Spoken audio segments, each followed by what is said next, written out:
guest is also on remote, and he's joining us at this time. Tommy, are we live?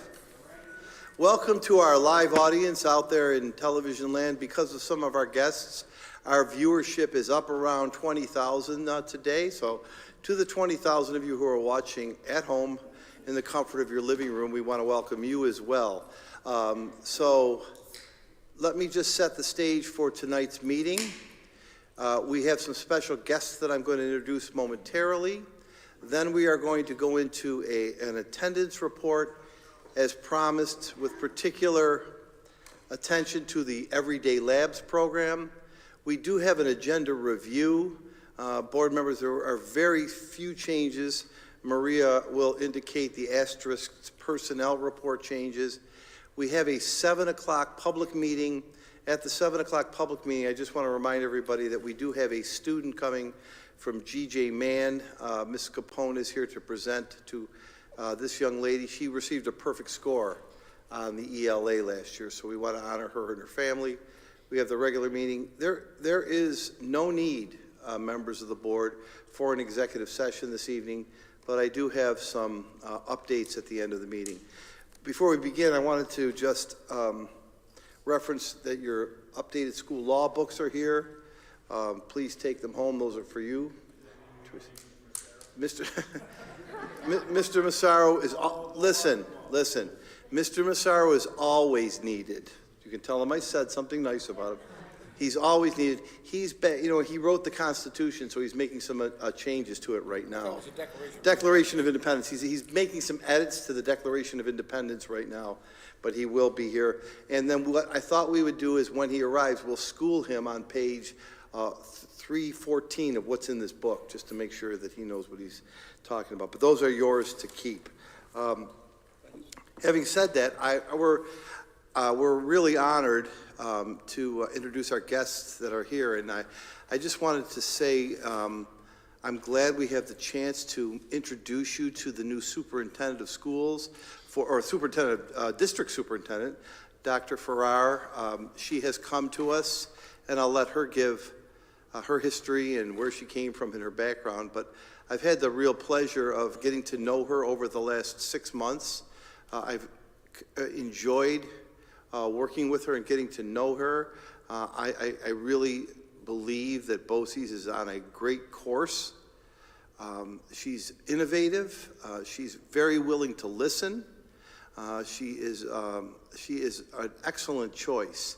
And I think that we're lucky to have her with us as one of her 13 component districts. And we wanted to take that opportunity to have Dr. Farrar here. Also, I'll introduce and ask them to wave to the far end.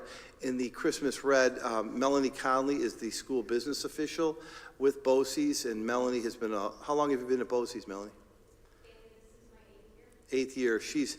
She is really second to none and works closely with Becky and Julie, so we're glad that you're here. Next to her is a young man who represents the Niagara Wheatfield School Board, and Bob McDonald, we're glad that you're here. And I won't say anything bad about Dan Lalonde. It's your superintendent, because I know how defensive you are, but your superintendent is a friend, and he's excellent. Dr. Farrar will be coming up momentarily. Carl Christoph is the new school attorney for BOCES, and I'm just going to ask him to mention one area that he's working on for all of the BOCES districts when Dr. Farrar finishes. So, Carl, it's also been enjoyable to meet you and work with you, and he did a wonderful presentation to the superintendents today on artificial intelligence. So he's a multi-skilled, well-experienced attorney. And then I would just like to say the finest director of operations and maintenance probably in the Western Hemisphere, Dan Conley, is here.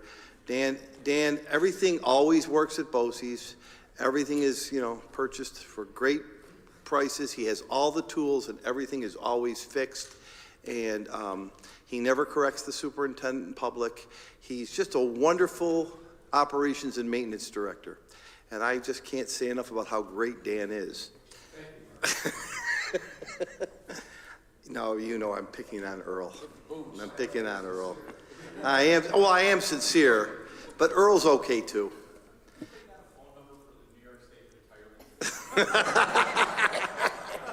Maria, would you send that to him, please? Oh, it's sent? Maria. I'll take the application. Dan, your office is second floor. Earl's got a couch, a TV, and a refrigerator, so you'll be you'll be well stead.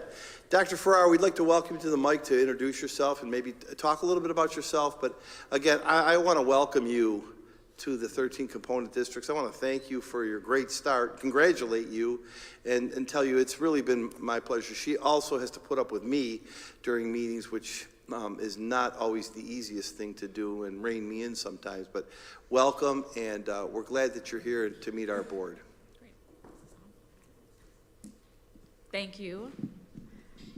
For first and foremost for inviting us as a Board of Education and as a full administrative cabinet to extend your hospitality to the Orleans Niagara BOCES, and I do not need to do introductions, so thank you, Mr. Laurie, for doing that. So I'm excited to be here with you with part of our team. We are missing a couple people from our team, so I want to make sure that we do mention them. Dr. Barstas is our Director of Special Programming, and Dr. Y. Rao, who's our Director of CTE Instruction and Curriculum, and then our Director of Human Resources, Mr. Tim Dunham. So I just finished up my 100 days right before Thanksgiving, and it's been quite a journey, and in a very exciting one to be here. I came from a previous district as a superintendent of 4 years, a smaller district, West Valley Central School District, which is near Ellicottville, for those that may be familiar, and had an extremely wonderful time working with the community and the staff and the board and a lot of their ventures and growing that school community, and very proud of all of the work that we've done in that previous district. So while I was there, I had an opportunity to work with CA BOCES, that's the region, the Cattaraugus Allegheny BOCES. And so having that experience from a region from the southern tier that had very similar type districts, rural districts, small city school, and some larger districts, definitely gave me some perspective that is definitely giving me some more experience coming to this region. Prior to the experience at West Valley, I was at Akron Central School District, which is not too far from here. And we were a tri-county. We belonged to the Erie 1 BOCES, but we worked with Genesee County, Orleans County, and even Niagara County, and again, Erie County. And I was the Director of Educational Services. Prior to that, I was the Director of Special Education, and prior to that, I was the Building Administrator. So, and an Assistant Principal, so I've had that experience. And then prior to that, I was at the West Seneca Central School District, and I was a school counselor. And then prior to that, I was in the military for 6 years. I served in the United States Navy as a hospital corpsman. So my background in that world was a medic and an EMT. So I've had quite a gamut of experiences, and I'm excited for the journey that's brought me here to this region to be able to work for a large organization serving 13 component school districts. And upon my arrival, there's been some great experiences so far. The staff, the administrators have been gracious and excited to start a forward momentum journey for BOCES, and working with an incredible team of administrators. And so the goal that we have in terms of servicing our students in our region, really as a BOCES, is to enhance the programming that we have currently, but also to expand our services that we can offer for our students. And so I've spent a lot of time at the onset talking with all of the superintendents and getting to know them and learning more about every component district and really what the needs are. And that's a primary reason why BOCES exists, is to provide services for component districts. So one of the things that we've done really on the onset is we've done some restructuring right out of the gate in our labor relations department. And so that's why we've got, as we affectionately call the godfather of education law, we've got Mr. Christoph here, and he's been an incredible asset to not only internally for us as BOCES, but I know externally for our component districts. So we're excited for him to really grow our department and be a resource for all of you. And then we've expanded our Department of HR, really trying to streamline processes so that we can recruit and retain staff. It's important for us to be able to do that because we are servicing your students. And if we're not able to hire quality teachers and retain teachers, and that's including teacher aides to therapists, to social workers and behavioral specialists, so it's a wide gamut of people that we need to be able to retain and provide professional development. We are getting a lot of the students that needs more specialized services, and whether that's in CTE or special education. So that's some of the primary things that we've done, and now we're diving into, again, enhancing and expanding our services from the public relations department to safety and risk. And now currently we're looking at how we can expand our instructional programming and services in addition to still our special education programming. So we've spent a lot of time at the CSO level and then brainstorming how we can restructure and what other things that we can do to be able to expand our services to the students. If you have any questions at all? No, thank you. Well, it's really an impressive experiential background that you come from, and we're really glad that you're here. And I know I don't want to steal a line from our president, Mr. Petrozzi, but you know, we are your largest district in terms of students and finances. And you know, he in particular emphasizes that, you know, we expect the best for our kids here and the best for our kids at BOCES, because really we are one district with you. And we're glad you're aboard, and really everything has been great and positive, and I try to stay a little bit under control at the meetings. I know we can get a little off topic, but we also like to have fun too. So are there any questions from the board? Yes, I have one. How is Mr. Kinsemi doing over there? Is you keeping him under control? Absolutely.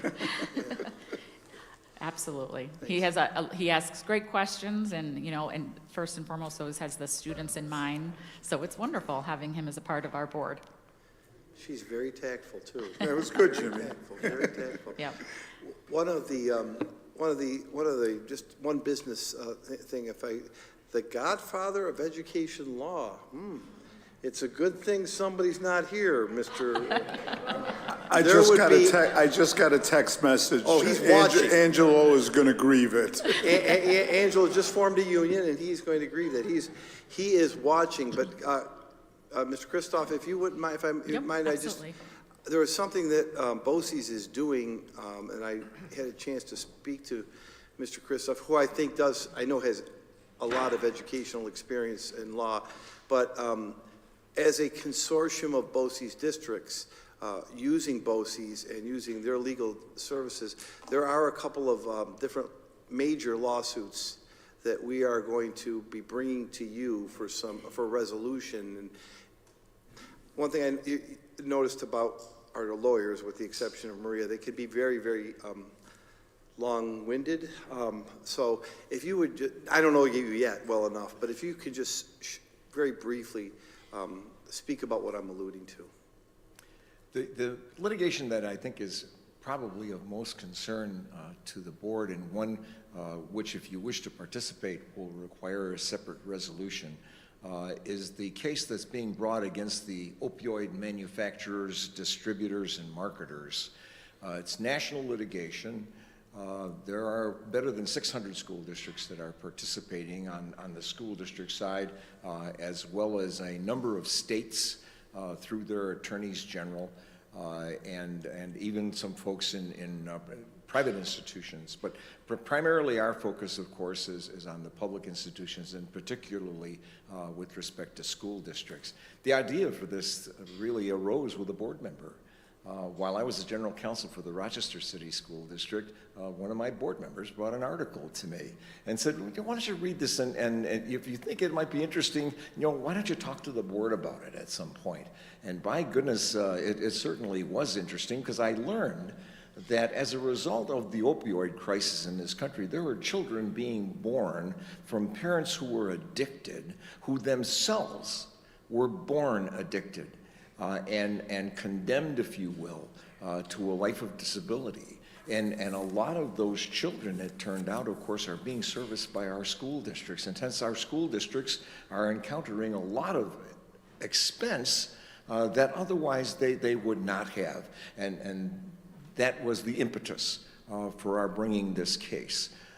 It's been going on now for a little bit better than 6 years. We've been, in a way, shut out from the main case because some of the state legislatures, ours included, passed legislation which essentially said that the recoveries that are being made by the attorneys general were going to be the only recoveries for the state, and it would be distributed in accordance with whatever wishes they wish. But school districts were expressly barred from participating in the case. So how did we get into it? Well, we had the idea that while we were barred from suing the manufacturers and the distributors, they didn't mention the marketers. And so we filed an action against the marketers, the McKinsey case, for those of you who are familiar with it.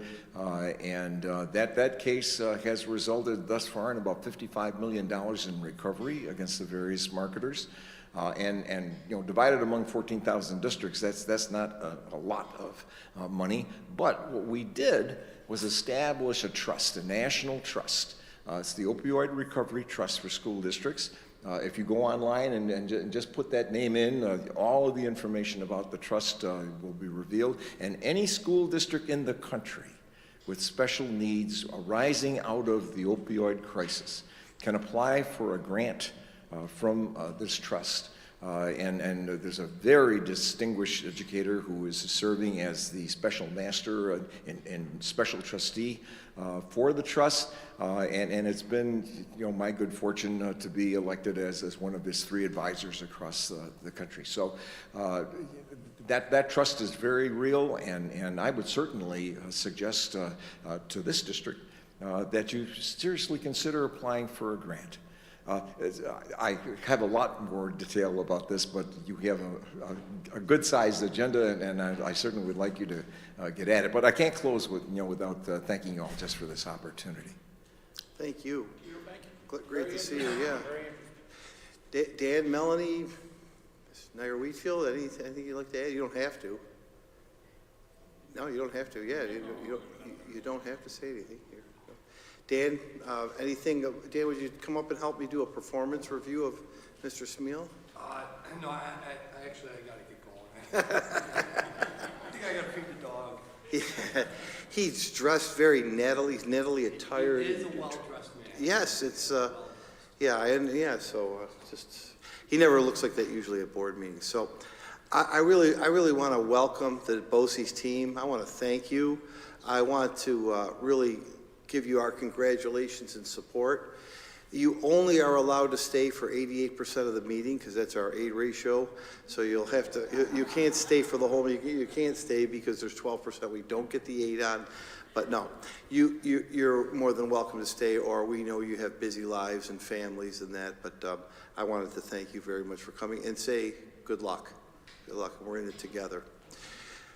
I'm going to segue. Thank you very much. Thank you, everybody. Good luck. Thank you for coming. Thank you.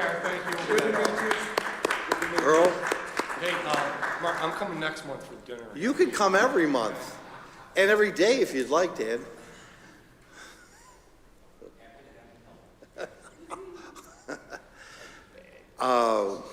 We have obviously we spent a lot of time speaking about attendance, and you have put a lot of money behind attendance programs and attendance initiatives. And before I turn it over to Stan and Rick, I wanted to read something, and I'm glad that Dorothy Brundage is here, along with Kevin Burgess, because I wanted to read something that just happened at our school, Bond. I believe this was Bond, Dorothy.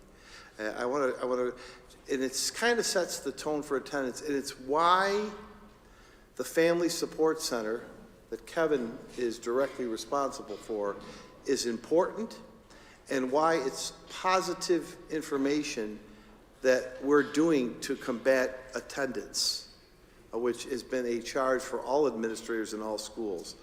But Dorothy wrote to us and said she was greeted, her welcome team that happens at Bond was greeted with a mother who's unemployed. She had a school-age daughter. She had a son who needed some mental health supports with outside counseling. They had no health insurance, no doctor, no pediatrician for the children, no immunizations, no physicals, no winter coats, hats, or gloves, no school backpack or school supplies, no boots for their son or daughter, and very, very limited food. When you look at that profile of a student that unfortunately is typical, unfortunately, of many of our students, but because of the Family Support Center and because of the things that we're doing and the needs that we have to have those basic needs met, the Family Support Center is helping them find housing, getting all of the documents so the student could start on Monday. They have a referral to Best Self. The school counselor is meeting with the children once a week. A health company has completed the family for insurance. The Family Support Center will help them in finding doctors. They've reached out to the county health department for immunizations. They had physical scheduled by our nurse practitioner and we're done. They went to our clothing closet and got gloves, boots, snow pants. The students had book bags, and they used our Feed More backpack program. So I just thought it was a real poignant and perfect email to talk about what our Family Support Center does, what our barriers to attendance, and what Everyday Labs is data providing to our administrators. So the email concludes with, the mother is so very, very appreciative of the immediate support that she received upon entering the school. So I thought that was a good opener to introduce Stan and Rick to talk about a program that we were happy to get BOCES funding on this year. So this program is paid for through BOCES, and our principals, of which we have, I see 3 or 4 of them here, are using with fidelity and reporting to us on each and every Wednesday. So Stan and Rick, would you take us swiftly and smartly through this presentation so that the board and the community has a better understanding of Everyday Labs? Hello, everyone. As Mr. Laurie said, we are, like all districts across the country, battling chronic absenteeism. We know that it is something that impacts our students greatly, and it impacts their success or their lack of success in school. So it's incumbent upon us to track what our students need and address it with resources and strategies. So what I'm going to do is give you a little bit of background, show you some national data and some school district data, and then Stan is going to show you the tool called Everyday Labs, which we have begun to use to make this job a little bit more manageable and allow us to have more time to target interventions and help the families like the one that Mr. Laurie was describing. Okay, it would help if I turn the clicker on. There we go. Okay, so what is chronic absenteeism? It is currently defined under the federal ESSA law as students that miss 10 or more days of school, which equates to approximately 18 days per school year. What does the national trend data tell us? In the 22-23 school year, the national rate of chronic absenteeism was approximately 28%. Immediately following the reopening of schools in the 2021 school year, which for us was our hybrid year, we were still battling through COVID at that point, national rates of chronic absenteeism doubled. Looking for 23-24, the school year that ended in June, not all states have released their statewide data as of now, but most that have reported a 1 or 2 percentage point decline. And that is a good thing, but it's not much movement. So the rates are still very high, and they're coming back down very, very slowly, not in a statistically meaningful way. So what does the national trend data look like? This is interesting when viewed in terms of COVID. In the 2018-2019 school year, the national average for chronic absenteeism was 18.6%. In the 21-22 school year, which was the first full school year back from COVID, it was 32.6%. In 22-23, the national average was down to 29.1%, but still significantly higher. And this cuts across all socioeconomic status in all school districts. It's just not a problem for school districts that have many students in poverty or many students that have significant barriers or challenges. It's a national trend across all kinds of school districts. So, looking at the research, what are some factors that contribute to chronic absenteeism? There are many here. And in the cases of some children, it's more than one factor. So health issues, physical or mental issues, socioeconomic challenges, unstable housing, lack of transportation. For older students, the need to work to support oneself or their families. Family responsibilities, caring for younger siblings or other family members. This is one that we hear often in our community for students, and not just older students. Students that are relatively young, in many cases, are still caring for students that are younger than they are. Bullying and safety concerns.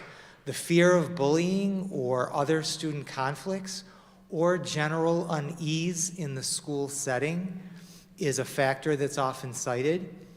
Disengagement and boredom. Some students feel disconnected from the school environment or find the curriculum unengaging. School policies and practices. In some cases, we've done a lot to mitigate this, but some of the traditional measures that are taken or the penalties or the ways that families are approached about improving attendance, I should say, often exacerbate the problem. They're often punitive and unhelpful. So what are the effects of poor school attendance on students? And this is what we always keep our eye on. We know that students that miss consistent instruction often fail to develop basic skills. Primary age children, that would be students in grades K to 3, are especially likely to fall behind in foundational reading skills, which has a snowball effect for their future achievement. Children with learning differences or English language learners are also very vulnerable due to their loss of access to extra supports and the interventions that they need by virtue of the challenges that they have, that they get inconsistently if their attendance is inconsistent. We know that students who fail to read by the end of grade 3 are 4 times more likely to drop out of school. Poor attendance also has a negative effect on social and emotional development. Kids who attend school inconsistently don't get enough practice developing critical thinking skills, problem-solving skills, and creative thinking skills that they often get by modeling and interaction with their peers. Another one that is very important is kids who attend sporadically often fail to develop relationships with their teachers and with their peers, which leads to interpersonal issues and often discipline referrals. When a student does not feel connected to their teacher, the adults in their building, or the kids around them, then it is often easier for them to act out, to have failures when they're interacting and have behavior that is viewed as negative or endangerment, and sometimes will cause them to be referred for discipline or suspended, and then it's a vicious cycle because they may miss even more school. Where do we stand as a district? So, as of last year, the 22-23 school year, at the elementary and middle level, the way that the state reports the data, they chunk K-8 schools in one part of the report and high school in a separate report. So for elementary and middle, across all of our schools, 46.4% of our students were chronically absent. And again, that means that they missed 18 or more days. That is well above the national average, even the inflated national average. At high school, that rate was 66.7%. You can see in this middle chart here what the averages were for each school. So they range from a low of 29%, K-8, to a high of 60%. Both middle schools, which are on the right-hand side of that chart, range between 50 and approximately 60%. Before I turn it over to Stan, I'm just going to give you a little bit more information about what this tool helps us to do and what we work with our staff on constantly. And that is, how do we engage parents to help us address chronic absenteeism? How do we get the message across that not attending school causes these negative impacts? Establishing open communication and a willingness to help families address barriers to school attendance is really important. It's important that we approach it in a way that's nurturing and not confrontational with our families. So we need to help families access their immediate needs: food, clothing, and shelter. And we have abundant resources for doing that. We've been very fortunate, and we continue to build our systems. It is a major driver of lack of school attendance. Oftentimes, we assist with intake for social services, health care, or other social safety nets that the family may need, but not be aware of how to enroll in. And then ensuring that families have access to mental health supports, such as counseling if needed, whether it's from an outside agency or whether it's that we can provide within our school from our own professionals. Often, yes, Russ?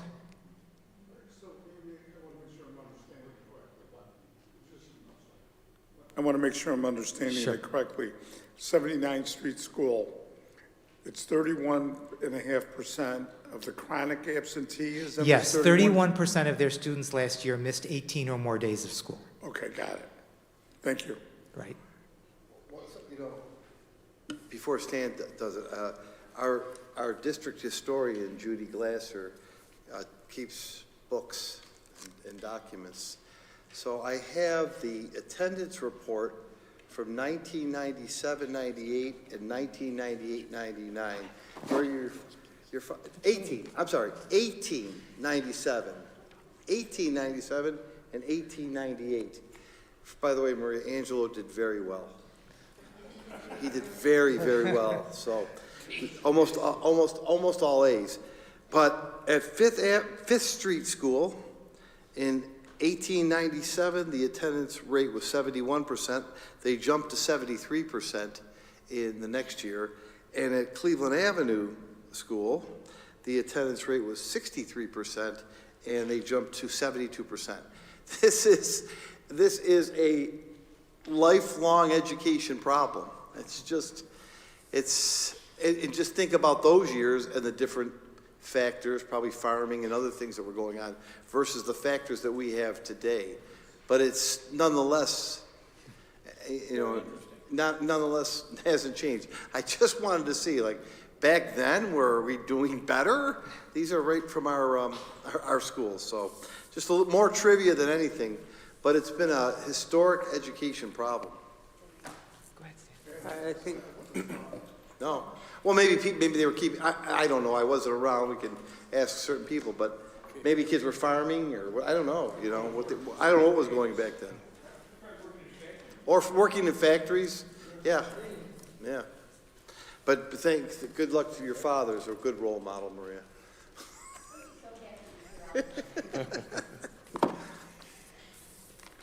Good evening, everyone. Mr. Corella is handing out 2 documents to you. One of them is a dashboard from the 24-25 school year, this school year. And then the second document is our intentional text nudges. We'll talk more about those in a few minutes. But Mr. Corella highlighted some barriers, some definitions, and what I'd like to take a moment to do is to highlight what we are doing as a district in response to the attendance concerns. As you see noted on here, there's a district comprehensive improvement plan, and this is our #1 priority for this school year. However, this priority didn't initiate this year. This is our 3rd or 4th year of this priority. And prior to that, prior to the pandemic, there was an attendance subcommittee that was created to identify barriers, to create tiered interventions, with our Tier 1 is universal, Tier 2 would be some of our small group, and our Tier 3 would be some more of our intensive strategies, and we'll talk about those throughout the presentation. We also, at that time, just prior to the pandemic, we introduced our social workers to the district. Before that, our teachers, counselors, and administrators were compiling this data and information, identifying needs, but we expanded that. And once we got to COVID and post-COVID, we realized, as Mr. Corella highlighted with that data, we needed some additional assistance. We added more social workers. As Mr. Laurie highlighted, we added our Family Resource Center that does a fantastic job of supporting our students. Also want to take a few minutes to talk about these key strategies and methods that we have highlighted in front of you. Our first one is our audit of our attendance coding and our recording procedures. This summer, we had our MTSS committee that took a look at what we currently used as our attendance codes. In the top right-hand corner is just a snapshot to give you an example of some of our codes. Prior to our own personal audit of attendance codes, we had 74 codes that we would use within a school building. 74 codes, 74 definitions. Post-COVID, when the remote codes were introduced, unfortunately, there was some confusion that took place. This summer, as mentioned with our MTSS committee, along with Mr. Ventry, along with Mr. Zimmerman, along with Mrs. Brundage, our administrative team took a look at our codes. We had a group of teachers that took a look at our codes, and we reduced our number of codes down to 28. And we currently have our 28 codes, and you can see the description that we have listed: our code description, our status, school, and when to use. With that big of a change, it was a very intentional procedure. What we did, as mentioned with those groups, we took a look at the necessary items of what we needed. We started there. We then shared it with our principals, who were not part of our committee. They provided some feedback. We shared it with an additional group of teachers. They shared feedback. Then we took our chart and we made sure that we had a point person at the school with such a significant change that they were aware, and if there was a question, that someone could go to that person, and that was our school secretaries. All of our school secretaries received this information prior to we released these changes to our teachers and the remaining staff that did not see it during the summer months. And some things just to note in regards to the code description. The code is our internal code on the very left-hand side.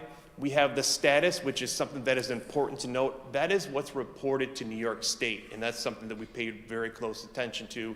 And then, as mentioned, when to use. It was clearly defined for all of our staff. Our second bullet point, the implementation of our full implementation of our Everyday Labs program. Last year, it was a pilot program. This year, after a successful year, we rolled it out to all schools. Last year, it was to two schools per grade level. They provided feedback. It was a no-brainer for us to move forward. We have our attendance data dashboard.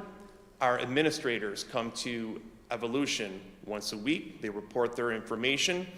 Their team reports out to the administrative team. They report out to the superintendent and team. It's a great level of accountability and great discussion is had. For our attendance targets, we'll talk more about that in just a moment, as well as our text nudges and our mailings.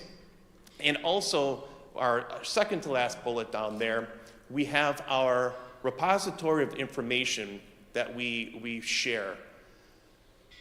Bleneva Bond does a fantastic job of engaging families. They do an outstanding job where weekly they have, whether it is a breakfast, whether it is a school-wide just general event that's tied to some type of academic, social, emotional need, but there's a focus on attendance and building that relationship and bringing those students to school on time, ready to learn each and every day. We also expanded our family and community outreach liaisons. Tonight, for example, we have a team of teachers that is at the Packard Court Community Center that is sharing information about the district, building relationships, getting children to school. Tomorrow, that group is going to be at the Doris Jones Center doing the same thing. There was a fantastic evolution presentation that was this Wednesday, Niagara Falls High School. They've created a team and do the same thing, reach out to their families and ensure that they have information needed to come to school once again, ready to learn on time each and every day. Before I go to the next slide, I also want to note, and it's cut off on there, something that is of benefit, and you'll notice it when we look at the data, our immunization process. The last summer, we had 550 so students that lacked appropriate immunizations. Our team of social workers got out in front of that concern, reached out to families, scheduled appointments. As a district, we worked with the county health department. By the time we opened the school, that number was below 50, where those students were, once again, ready to learn the first day of school to receive the education that they needed and they deserved. One thing that we learned from our pilot year is our communication with the Everyday Labs piece, is that we wanted to make sure that where families, first and foremost, were aware that this message was going out, their proactive engagement, they're non-punitive messages. They're just a quick little nudge saying, hey, your child has missed 4 or 5 days. If there's something that we can assist with, please let us know. And as you have in front of you, we have impactful time. We're very intentional about the dates that we share our mailings or our text nudges, and it's to make sure that this information is going to our families on a continuous basis. So as you can see up here, and they're highlighted on the sheet that's in front of you, there are 6 mail nudges that are sent every 4 to 6 weeks. They are targeted with students that are 5 to 95% days absent. The 5% is that proactive, so they don't reach that chronically absent marker. The 95% is what is the barrier, how can we help you, and everywhere in between. Our family support team in chat box, there is an opportunity for, in the messages that they receive, to receive 24-hour assistance through intentional resources that were provided that Mr. Corella will talk about and I'll talk about in just a moment here. And with our reporting piece here, you'll see the data that we can pull up data, not just at mid-year, end of the year, it's continuous reporting. Mr. Corella is going to highlight our letters that have gone home to our families. As Stan mentioned, Everyday Labs is a piece of software that we wound up purchasing and piloting. I had heard about it actually through the Niagara Wheatfield School District, which we had a representative from earlier. They had found the tool and they found it very useful. And so they were interested in seeing if other districts in our region would also like to use it so that we could possibly get it aided by BOCES, and it could be something that we could institutionalize across districts.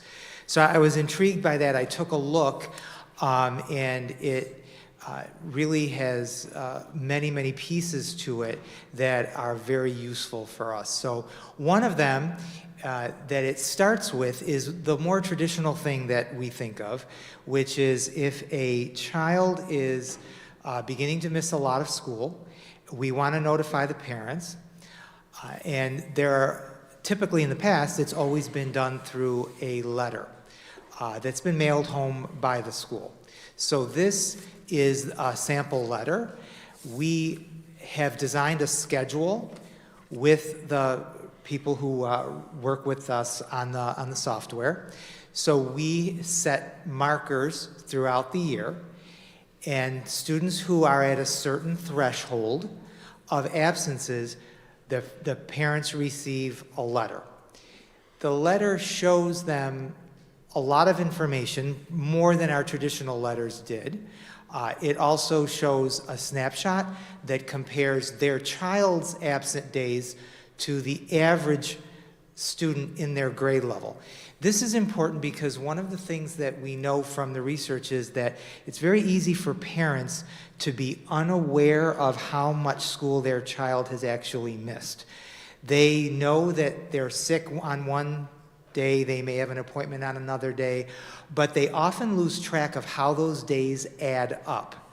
So this letter is customized so that it shows that information in a way that is non-threatening and offers assistance, gives phone numbers for them to call at the school, and invites them to reach out. Do you want to go to the next? Yep.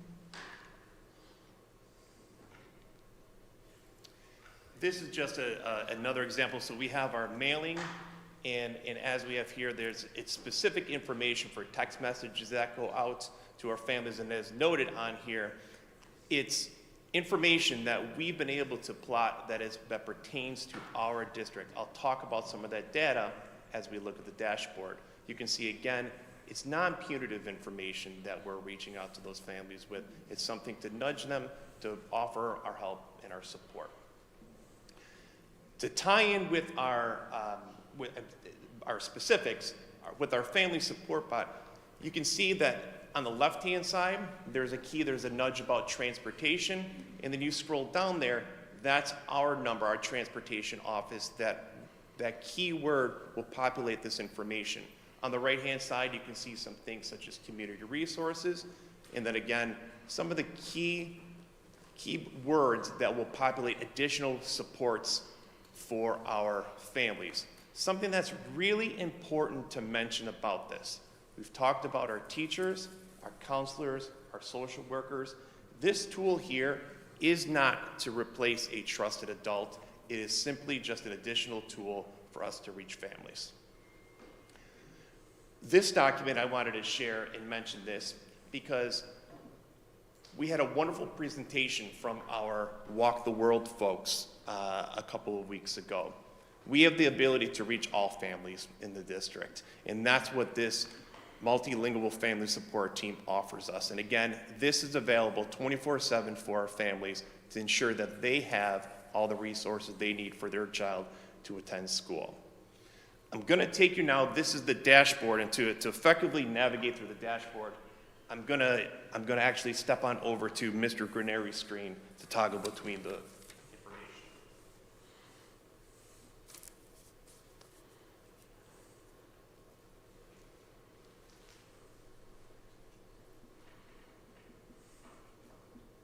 So as you can see, this is the dashboard for the district. This is the macro dashboard for the district. Every school has the ability on the left-hand side here, we can toggle through their information, but for today, again, we're gonna focus here on our overall view. What you have in front of you is you have the information for the 24-25 current school year. By a simple drop-down menu, I can pull up the information from last school year. I share that because if you take a look at the information that you have in front of you, some of the improvements that we have made over the course of the last school year. We have, in the month of September, 87, 86%, 41, 43, and currently, if you take a look at our information, you can see the improvement that we're making through our intentional interventions and our resources. Something that I also want to point out is that on this dashboard, we have the ability to take a look at our year-to-date view. This provides, currently, this is where we stand, a cumulative view of our attendance rate, which would move from month to month. But we also have the ability, if there's a month that we really want to focus on, we can take that view off. It can provide us with some specific information. That view, I think, is very helpful for us.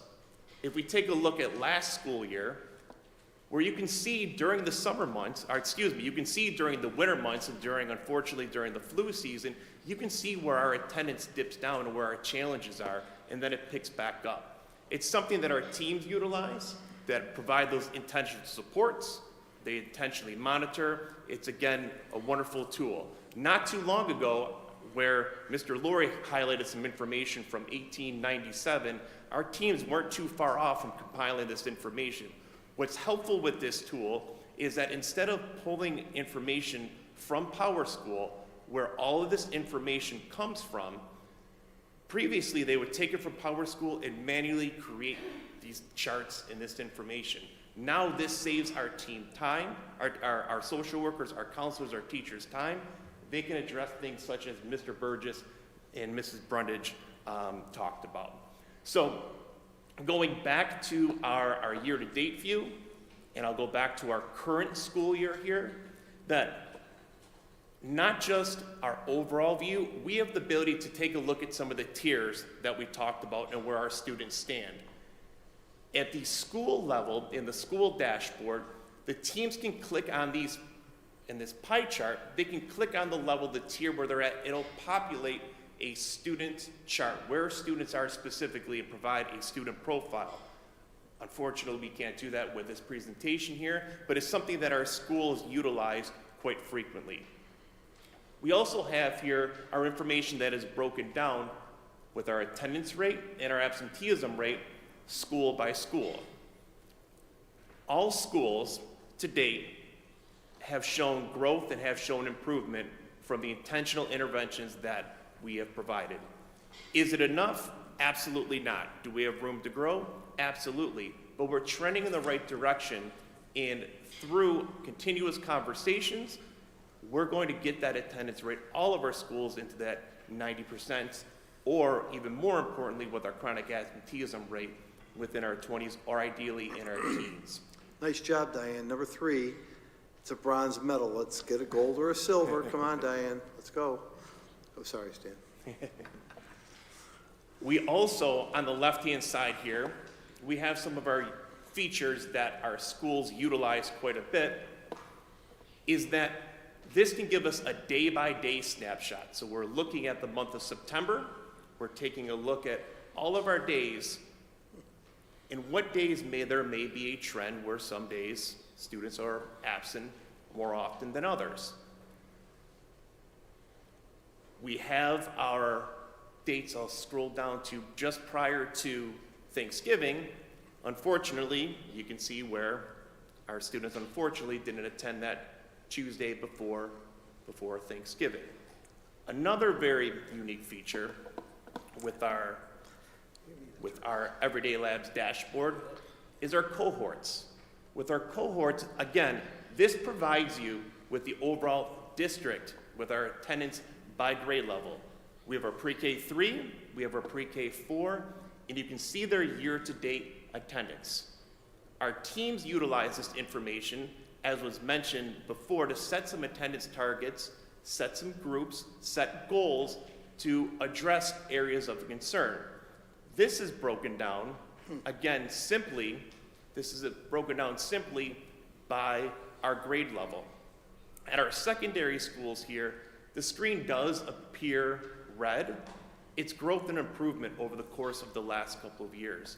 The teams at Gaskill and LaSalle, they have an attendance task force. The team at Niagara Falls High School, which I'll highlight in just a moment, have created some very intentional groups to keep track of their students, and it is quite impressive. Before we go to that, though, some additional features that we have on here, where if we wanted to take a look at our students by race, this can provide us information about our students. We have listed here as our Asian students, Black, Hispanic, Indian, Mixed, Pacific Islander, and white. This, again, provides our schools with the resources that they need to, again, target a small group or a small population that will ultimately boost their school, boost the district's attendance rate and chronic absenteeism rate. Our groups, there's quite a bit of impressive work that is taking place as a result of this program and as a result of the intentional work by our principals, by our counselors, social workers, and attendance teams.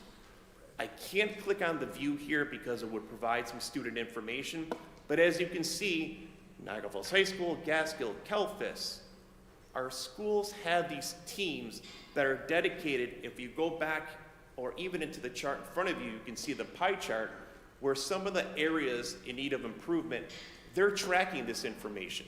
Most recently, Niagara Falls High School have put a focus on the big picture instruction. Mr. Corella highlighted how there might be an area where just some students, they may or may not connect with the general education setting within a school. We've created a big picture population, and credit to the team, they're now tracking that information.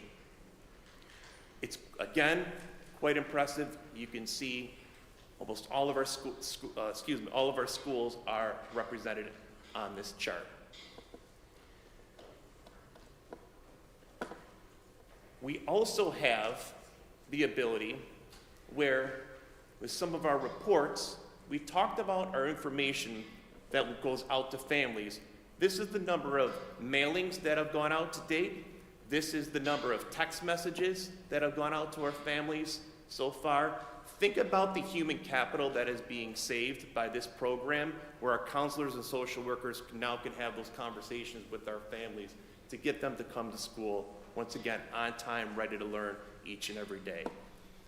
Here's some additional information about our text messages and the dates in which they went out.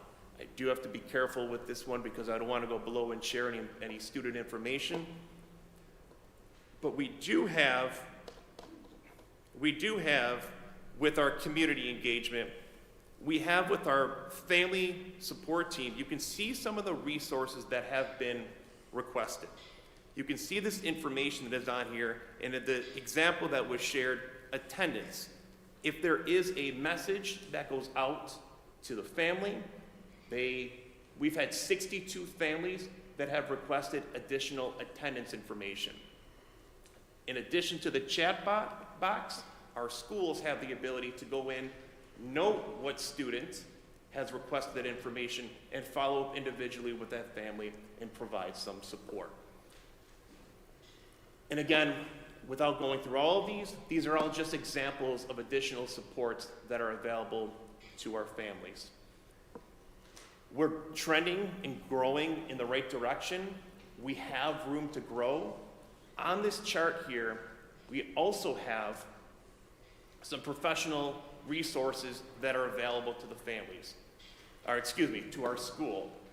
We have our Everyday Monthly platform, where it's a webinar series that is available for our staff to take a look at some supports that might benefit their school. We have on-demand resources. Maybe a school is having a difficult time with a group of Tier 3 students, a group of Tier 2 students. We have these resources that are available. It's ongoing professional development and learning. where you can see that these are previous professional learning webinars that were available. There will be more after the first of the year. And if that is not available, we always have our office hours where actually today, folks have the ability to check in with an everyday lab staff member to receive some additional supports. So there's quite a bit that is available from this tool. And again, as you can, excuse me.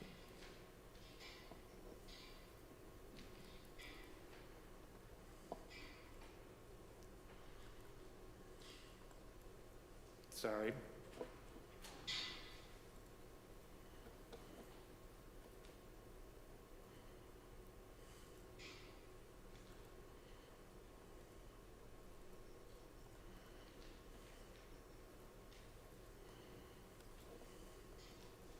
Sorry, everyone. As you can see, we've had quite a bit of growth. And I encourage you to take a look again at the chart that you have in front of you that compares last year's data to this year's information. It's something that our schools that utilize on a regular basis. It's something that we look forward to expanding. It's something that just this week with Mr. Ventry, we had a conversation about a specific question about our program and how we can help and support. And also, this wouldn't be possible without Mr. Gruneri, with Mr. Chandler, with the team in the Power School support, because without the appropriate input of Power School, this information couldn't be possible. So I thank everyone for their time. If anyone has any questions, I will gladly assist. I have a statement.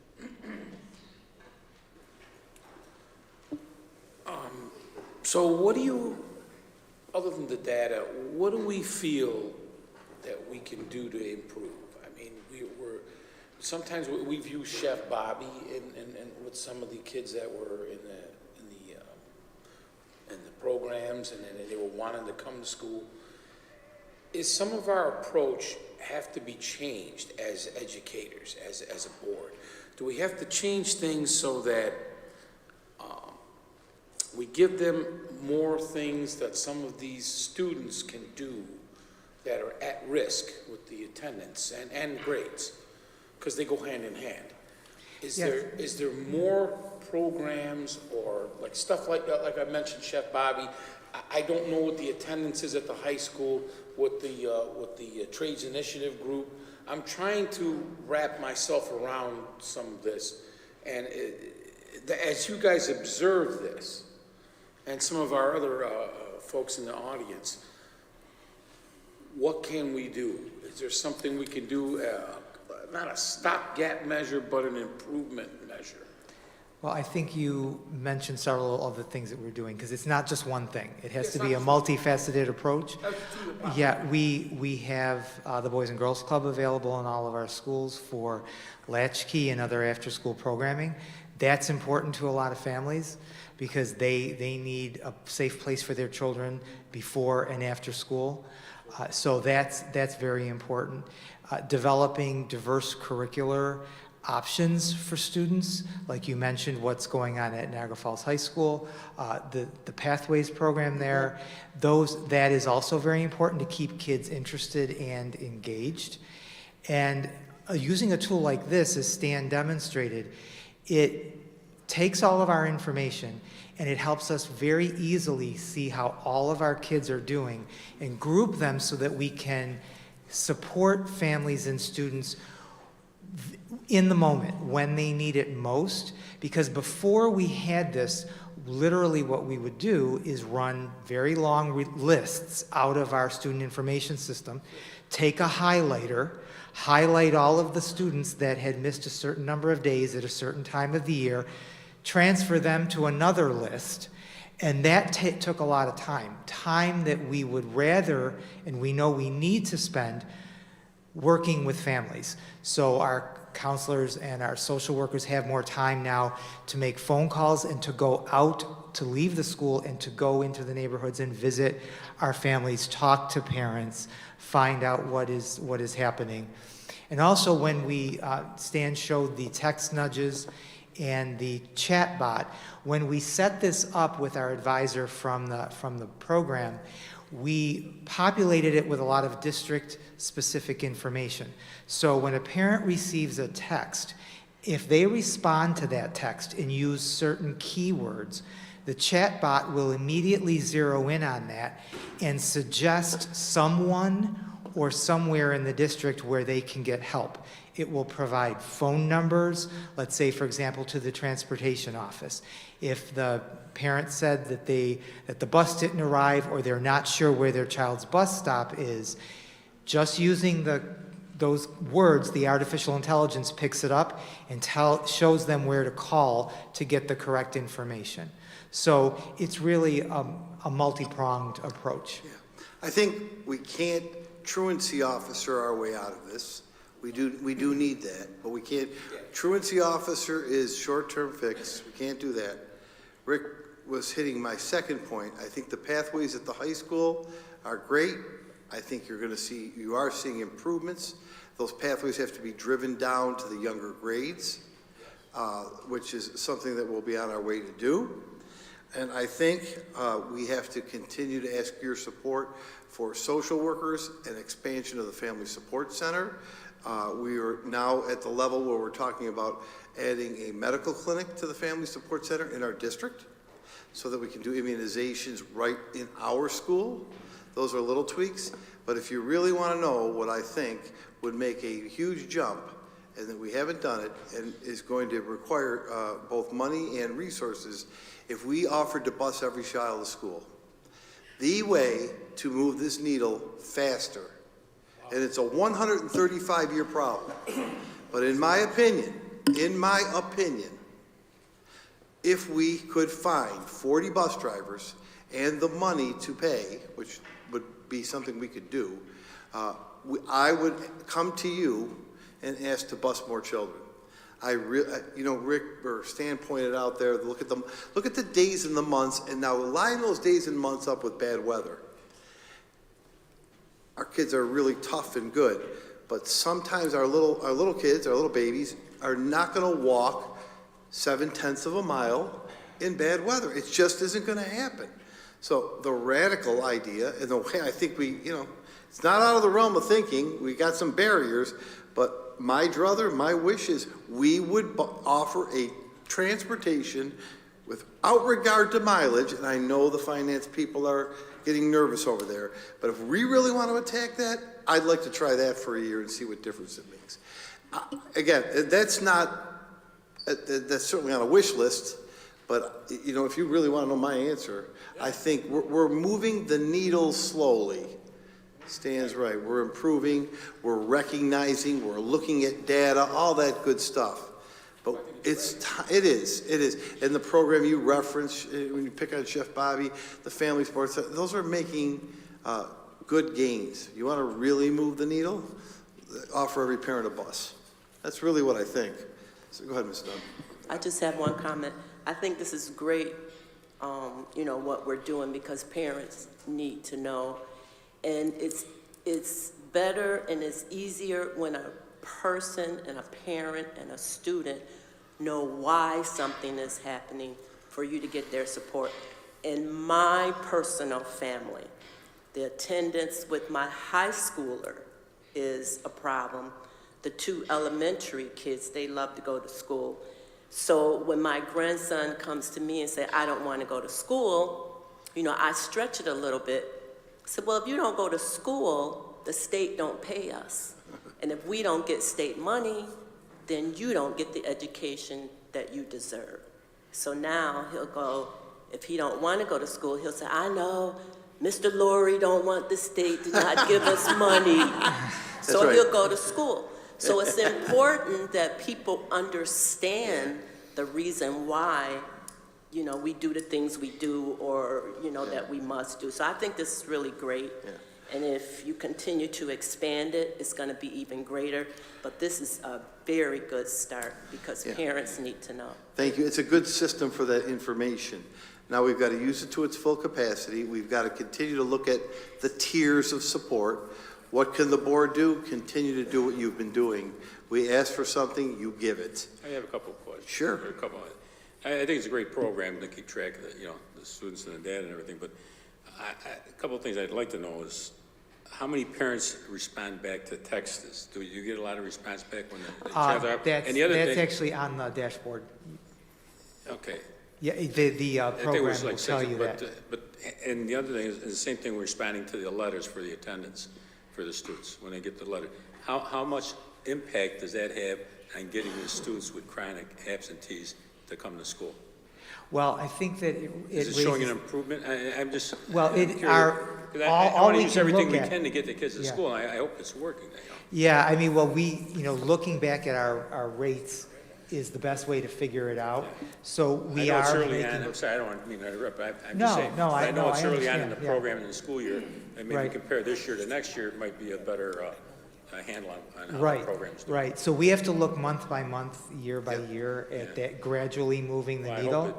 it- And the way that the state education department will be changing its accountability system so that when we are held accountable for attendance, and it feeds into our overall status, that it will be now based on growth rather than a snapshot. It will be based on how we move the needle. So that's why, we want to make sure that we do take these incremental steps and that it is getting better. Yeah. Right, yeah, because ultimately it happens in the home. And so we are very mindful of how we approach parents and how we give them information. Because what we know is that it slips off their radar. A day here, a day this week, two days the following week, they don't realize how it adds up. And they're not cognizant of the negative impact that it's having. It's like using a credit card. Yeah. The month you get the It bill, is. That's a good one, That Nate. much money? Yeah. Right. I understand it. Yeah. You really ask a good question. And Mr. Ventry came to our meeting this Wednesday, and after the break, when we come back to a board meeting, I'd like him to come forward with Mr. Velardo and show what they have at the high school is they have all 2,000 kids on a line of paper. And what I believe you showed us, Ed, and you can correct me if I'm wrong, is and they have it green for good, yellow for worry, red for alarm. But they do it by semester almost, and so you could see if there's changes. Does the color change? All 2,000 kids are in a line. So he's got every one of the kids in a line. It has, their attendance this 10 weeks, their attendance next 10 weeks, their behavioral referrals this 10 weeks. So they're tracking it to see if it's going from red to green. I want the high school to show that so that they have a handle on all 2,000 kids to see if the nudges, the letters, whatever works, and then it goes right into their academic information. How many courses they were failing at the 10 weeks, the 20 weeks, they have it all laid out. So this is a good data collection point. It's, as Ms. Dunn said, a good source of conversation. It's, again, non-punitive, but it's to make parents aware, to get them involved. But you're right, ultimately, Mr. Velardo, if it's, the measurement will be in the success and change in behavior. And, pardon me? Yeah, no, but we wanted you to see the tool we're using. And I think when you see what the high school's done, because it's the biggest one, with, no offense, the biggest chronic attendance group, what they've done to try to track it, combat it, and have those conversations. So I want to show you that because it's quite impressive what Mr. Ventry and the team have created. Quite impressive. Thank you, gentlemen. We have no changes. There are no changes to the resolutions or short-term contracts. However, I'd like Maria to come forward and talk about any asterisks on the personnel report, because unless you have a question, remember, I'll do this while Maria's getting ready. We have 2 gifts. We have 3 acceptance of funds, the voting date, 1 contract for restorative justice, and 6 payments. We spoke about those 2 weeks ago. Nothing has changed. There's been no differences there. None of that has been different, and we've had the opportunity to look at those for 2 weeks. Maria does have some personnel adjustments. Thank you. Mr. Laurie, on the classified report, if we could begin there, you'll notice on page 1 of 4, moving over to page 2 of 4, there are 5 people listed here for termination. These folks have not reported to work for a significant period of time. They have not given us any indication that they wish to resign or retire, so we've sent them correspondence, and we haven't received any response to our correspondence. So here they are under the general title of job abandonment. So we're going to We're terminate terminating their them employment. for job abandonment. Right. No, What's no, the these time are limit? hourly employees. I'm sorry. I'm sorry, go on. These are hourly employees that if they don't come to work, they don't get paid. Yeah, I was just asking if they get paid, Nick, and then, No, please, how long is abandonment? That's what I was gonna ask. Right. So there's no hard and fast rule, but none of these folks have been here since the beginning of the school year. Yeah. Yeah, we're not going to hold their position.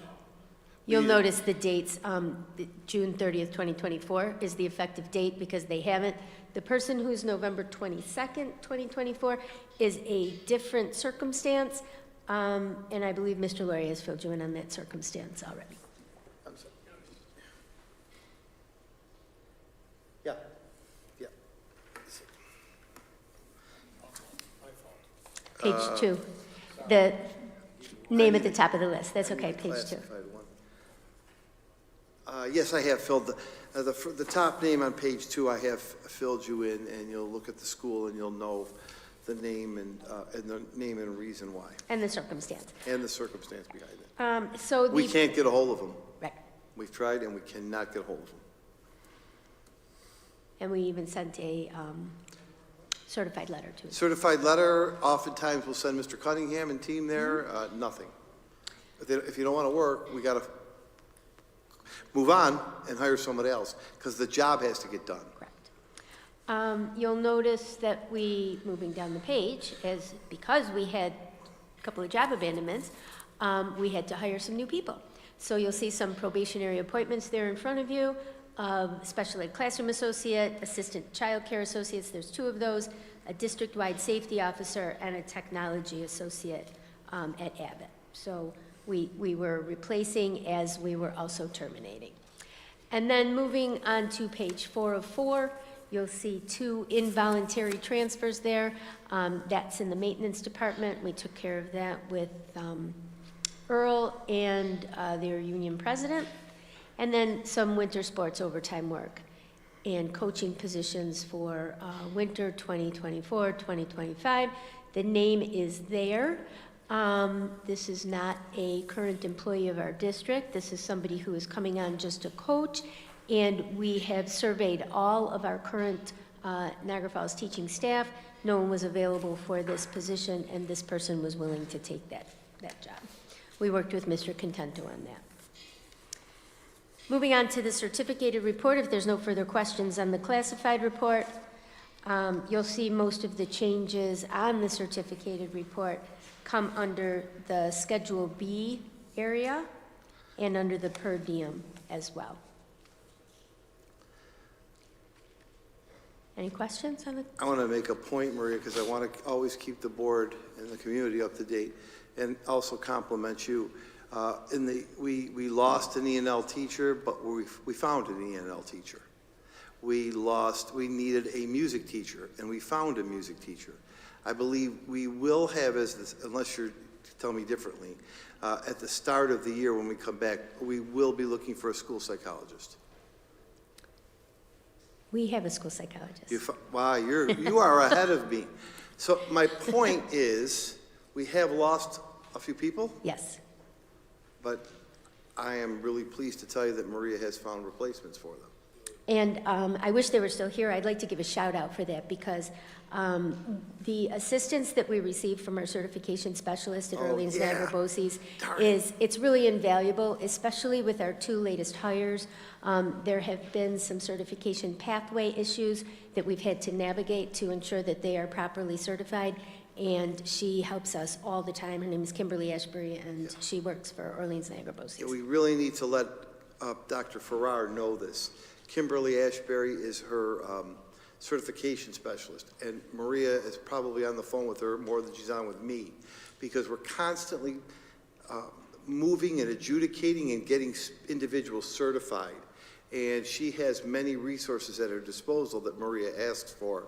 That has helped us to expedite and fill openings that we have. And we owe BOCES and Dr. Farrar a lot of credit for that, because they lost one and they were able to replace her with Kimberly, and she hasn't missed a step. So that's BOCES, if you're watching the meeting still, kudos, and I'm sorry we missed that. That's all for me, unless you have any questions. Thank you. Mr. Petrosi, member of the board with 2 minutes remaining. Unless there's any other questions on the resolutions, that's all we have. Mr. Briglio, do you see your student? You don't? Well, okay. If she isn't here at the time, we'll start the meeting. If she shows up, just give me a wave, and we'll bring her forward. Other than that, Mr. Petrosi, we are set with everything you need.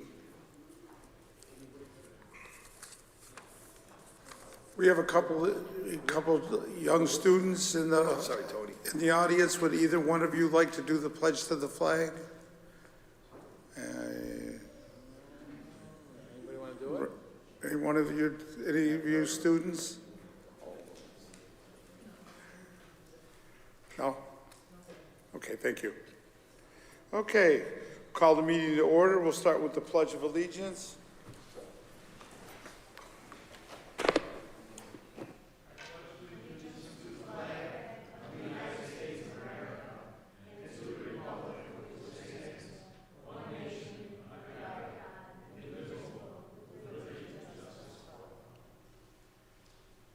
And we will have a prayer by Mr. Pareto.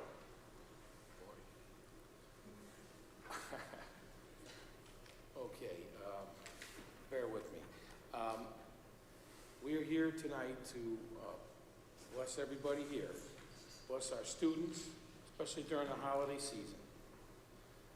Bless all of our folks that work for us, all the board members that are here, and the people that can't be with us. And we do that in your precious name. Amen. Thank you, Tony. Nice job. Judy, would you call the roll, please? Certainly. Is Mr. Bass with us? Yes, I'm here. Mr. Bilson is excused. Mr. Kinsemi? Mr. Capizzi? Here. Mrs. Dunn? Mr. McCloy is excused. Mr. Pareto? Yes. Mr. Velardo? Mr. Petrosi? Yes. 7 present. Okay, thank you very much. Mr. Bass, I will assume your votes are all yeas. If they are not, please stop me so we won't have to interpret the delay that we get with the, He's there. yes, he's there, with the Okay. online vote, okay? Is our, yes, our perfect score, Shania Shah, did I say that correctly? I did? Well, thank you. Would you please come up here? Mom and Dad, you're welcome to come. Yes, Please, feel free. we love you. Ladies and gentlemen, we have a perfect score. Perfect. Just wanted to say a few things, though, about the testing and Shania. Everyone in grades 3 through 8 take the New York State assessments, and we are fully aware of that, and we know there's a lot of conversation around those assessments, too. Some pro and some con. But the one thing that everyone is in agreement with is they are challenging, they are difficult, and they really challenge our students. Well, it's become a tradition in this district to honor our students that have an outstanding performance. And this year is no different than any other, and we'd like to honor Shania Shah. And Shania is a student now in 4th grade at G.J. Mann School. She is the daughter of, I'll try my best, Nirav and Shradevi Shah. And she received a perfect score on the grade 3 ELA, first time out, of 494. Congratulations.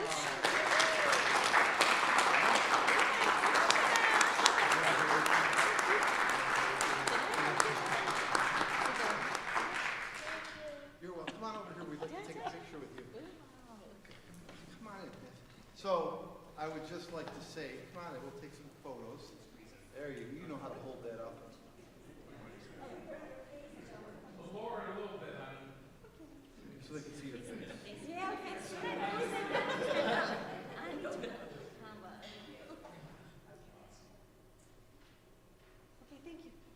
I just wanted to say something to you, and I'd like to say something to you too. First of all, parents, thank you very much for trusting your daughter to us. We really appreciate your trust in our school district, and we mean that sincerely. To you, we want to say congratulations. That is an awesome, awesome job that you did, and we are so proud that you're one of our students, and I know you're just going to keep doing great things and getting better, but you are a shining light at GJ Main. Oh, you're welcome. You're welcome. You really are. So,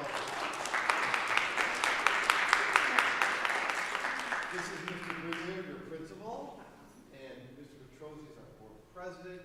These are all of the board members, and we wanted to make this a really special night for you. We're glad you could come.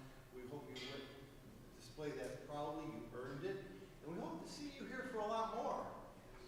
What's your favorite subject in school? Reading. Reading. What's your favorite part of school?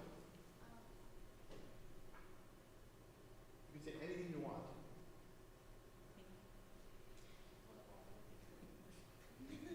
What is it? You like everything? Wow. Oh, that's a good answer. Who was your teacher this year? Mrs. Cole. Who was your teacher last year? Mrs. Costanzo. Well, I want to thank those teachers too, and your parents, and all the teachers at Man, and your principal. And last, you got one chance. Is there anything you want me to change or us to change over there? Is everything good?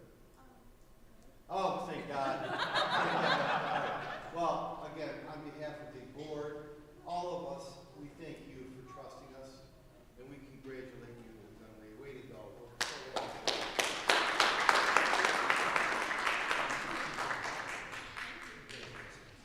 Congratulations.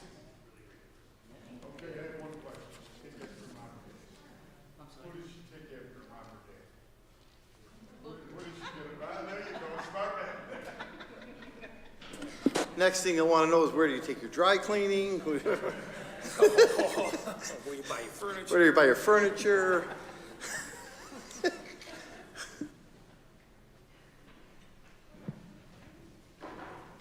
That's awesome. That's awesome.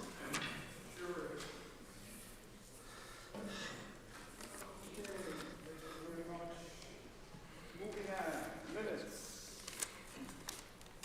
No oral communications, we do not have anyone, written communications, none.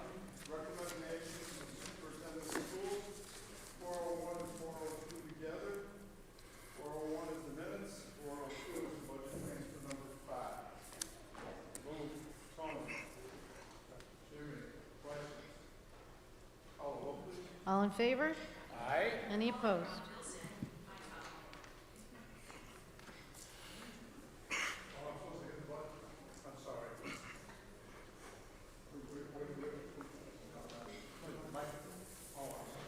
Rob Bilson was trying to reach us, but I guess he'll call back. Mr. Bilson is unfortunately at a wake this evening for his uncle. Okay, moving on. Received and filed the items 404 and 405. 404 is the treasurer's report, and 405 is the budget status report. And we have 406 personnel report certificated. Move. That's Tony. Nick, questions? Call the roll, please. Mr. Consemi? Mr. Capizzi? Mrs. Dunn? Mr. Pareto? Yes. Mr. Velardo? Yes. Mr. Petrozzi? Yes. Thank you. We have 408 and 409 we'll take together. 08 is the report. Excuse me, sir. Yes, ma'am. Did you do the classified report? Oh, sorry. trying to get you out of here early, I You're doing a great apologize. I job. do apologize. 407, personnel report, classified, all items. Jim? Second. Nick, questions? Call the roll, please. Mr. Consemi? Yes. Mr. Capizzi? Yes. Mrs. Dunn? Mr. Pareto? Yes. Mr. Velardo? Yes. Mr. Petrosi? Yes, thank you very much. 408 and 409 we'll take together. 08 is the report from the Committee on Special Ed, and 409 is the report for the Committee on Preschool Special Ed. Move it. Jim? Second. Tony, questions? Call the roll, please. Mr. Consemi? Yes. Mr. Capizzi? Yes. Mrs. Dunn? Mr. Pareto? Yes. Mr. Velardo?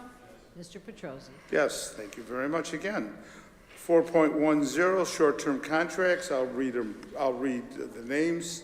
Contract 1, a Gray Area Company. Contract 2, Ann Kent Kwalendowski. Number 3, Dr. Lynn Lebecki. Number 4, DNF Travel. Number 5, Hilton Garden Inn. And number 6, Stacy Pelicano. Move. Tony? Second. Nick, questions? Call the roll. Mr. Consemi? Yes. Mr. Capizzi? Yes. Mrs. Dunn? Yes. Mr. Pareto? Yes. Mr. Velardo? Yes. Mr. Petrosi? Yes, thank you very much. 4.11 are the Head Start reports. Thank you, Jimmy. Mike on the second. Any questions? Call the roll, please. All in favor? Aye. Any opposed? Thank you. Moving on to new business, 601 and 602 are receipt of gifts. 601 is from Consemi Furniture. Thank you, Mr. Consemi. 602 is from Trinity United Methodist Women. Move. Tony. Jimmy. Any questions? Call the roll, please. Mr. Consemi? Yes. Mr. Capizzi? Yes. Mrs. Dunn? Yes. Mr. Pareto? Yes. Mr. Velardo? Yes. And Mr. Petrosi? Yes. Thank you. 603 and 604 I will take together. They are also acceptance of funds. 603 is McKinley Vento, and 604 is Title I, Title 11A, and Title 4. Second. Jimmy on the first and Tony on the second. Any questions? Call the roll, please. Mr. Consemi? Yes. Mr. Capizzi? Yes. Mrs. Dunn? Yes. Mr. Pareto? Yes. Mr. Velardo? Yes. And Mr. Petrosi? Yes. And number 605 is an approval of memorandum of understanding between us and Cooney Research Foundation. It's for professional development. Motion, please. Move. I heard a motion. Was that you, Nick? Yeah. Second, Jimmy. Questions? Call the roll, please. Mr. Consemi? Yes. Mr. Capizzi? Yes. Mrs. Dunn? Mr. Pareto? Yes. Mr. Velardo? Yes. Mr. Petrosi? Yes, thank you very much again. 606 is the approval of school election procedures for polling sites and designation of day and time of our public hearing for our budget in the city of, for the city school district of Niagara Falls. Move. I hear two. Who was first? Jimmy, second, Nick. Questions? Call the roll, please. Mr. Consemi? Yes. Mr. Capizzi? Yes. Mrs. Dunn? Mr. Pareto? Yes. Mr. Velardo? Mr. Petrosi? Yes, thank you. And 607 is approval of a contract for consulting services for the Niagara Alliance for Restorative Practices. Move. Tony. Second. Nick, questions? Call the roll, please. Mr. Consemi? Mr. Capizzi? Yes. Mrs. Dunn? Mr. Pareto? Yes. Mr. Velardo? Yes. Mr. Petrosi? Yes, thank you again. 608 to 6.13, these are several payments for our capital projects. 608 is payment number 9 to Scafari. 609 is payment number 9 to John W. Danforth. 6.10 is payment number 9 again to Danforth. 6.11 is payment number 9 to Frey Electric Construction Company. 6.12, payment number 9 to StarTech. And 6.13 is payment number 8 to Johnson Controls. Tony on the motion, Jimmy on the second. Questions? Call the roll, please. Mr. Kinsemi. Mr. Capizzi. Mrs. Dunn. Mr. Paretto. Yes. Mr. Velardo. Yes. Mr. Petrosi. Yes, thank you very much. We do not have any policies, information and reports. I will start with oral communications, which is the public comment period for non-agenda items. I will call on Mr. Blaber first. Please step up, name and address, and who you may represent. And on deck, I have Dr. Tina Gregory.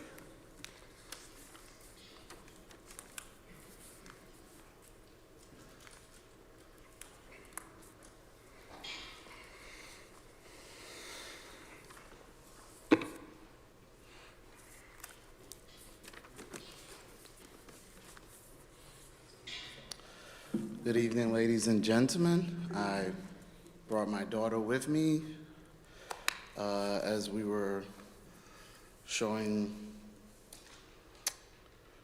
the children with 100% test scores. I thought it would be appropriate to also bring my daughter, who doesn't get the 100% test scores because of the issues of the curriculum here.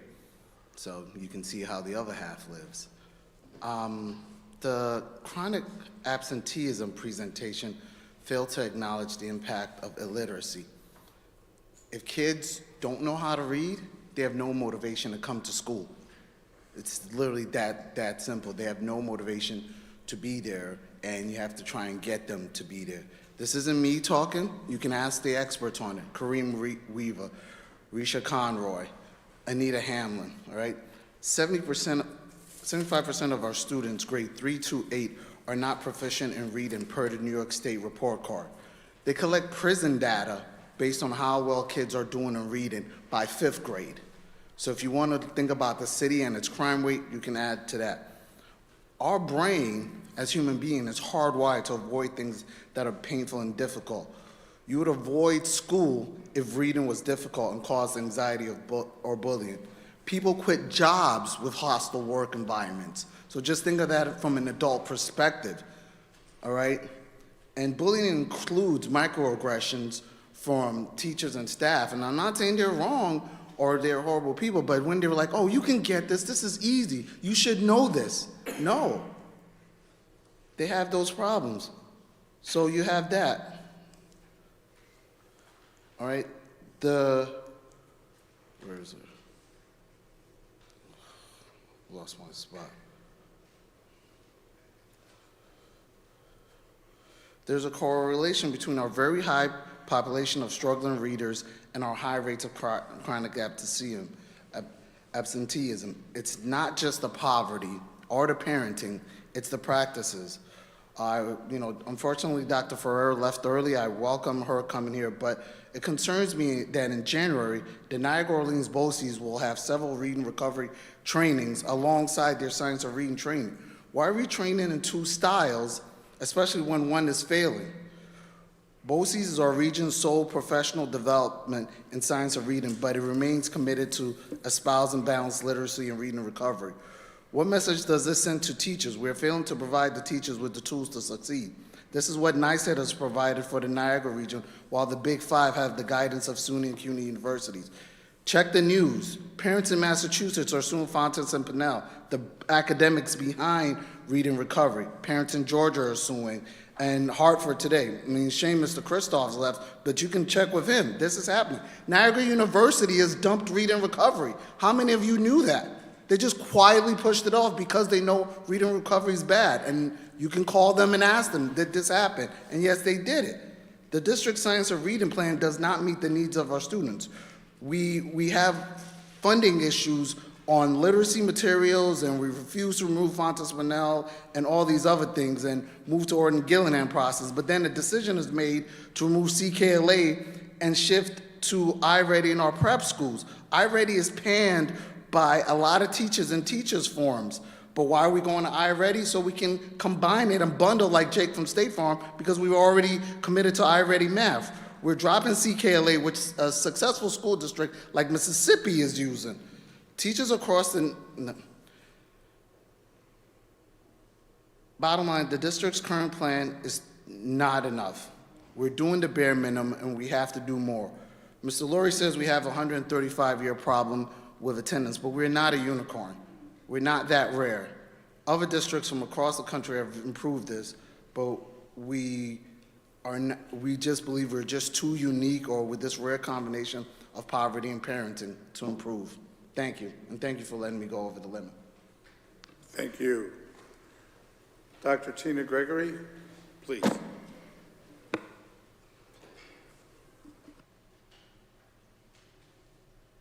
Three minutes, doctor, if you would. All right. Good evening. I'm Dr. Tina Gregory Schultz, founder and CEO of the Niagara Community Information Group, also known as NCIG. We are on a mission to emancipate those who are silenced, dismissed, and voiceless, enabling them to become empowered, equipped, and engaged in their own advocacy. That mission has not been realized yet, so we're not going anywhere. The Niagara Community Information Group is a community that won't just talk about it, but we will be about it. I want to start by asking you if you ever heard the song by Billy Joel saying, "We didn't start the fire. It's always been burning since the world's been turning." In the case of literacy, the fire is illiteracy. And we, NCIG, are sounding the alarm. We've been doing this for more than a year, and you'd be surprised at how many people haven't heard the alarm. You'd be even more surprised at the number of leaders who don't want us to sound the alarm about illiteracy that is prevalent not only in our district, but across the country. Illiteracy is a national epidemic, and we must sound the alarm for a call to action. Can you imagine a fire alarm being sounded at a fire station and no one taking action? Can you imagine firefighters distracting the community with fun activities instead of acting on the alarm? No. Last night, the Nassau chapter of my sorority, the Delta Sigma Theta DST, presented a call to action about our literacy crisis. And this presentation involved state and national literacy reform leaders. There were more than 108 participants on this call, and their resounding message was the same message that NCIG has been proclaiming for over a year: to sound the alarm that our children are not learning to read at the rate they are supposed to read, but they are able to do so. All children can learn to read. The data about the national literacy crisis and our district's literacy crisis is not freely shared, and district leaders call it shaming when the problem is said out loud. Even teachers aren't aware of the full scope of the problem because that data isn't honestly and openly discussed. Don't blame the teachers.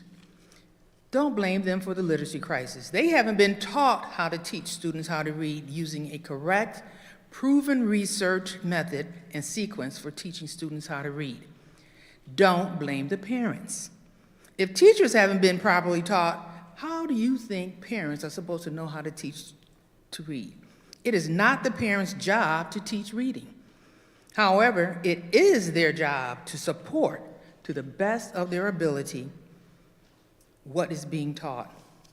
Leaders must first acknowledge where we are without gaslighting the person who speaks the truth, and then decide where we want to go and when we want to get there. We must get rid of our culture of moving the needle slowly.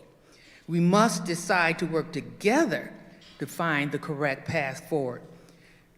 That path will work for all children, not just for the ones who can afford resources. Together, we need to sound the alarm from the top down. Together, we have to work with urgency and not dismiss others who want to work together with the district, and not to demonize them as the outside group. NCIG didn't start the fire, but we're sounding the alarm for an urgent call to action. Thank you. Thank you. One other speaker, Mr. Michael Barksdale, please. Name and address, please.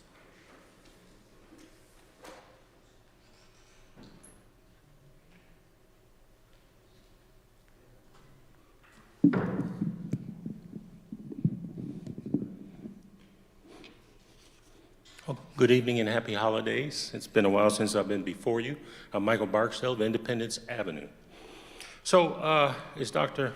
Schultz mentioned, there was a call last night that we were a part of. It was impactful. They shared a lot of things that we've been presenting to the board for over a year now.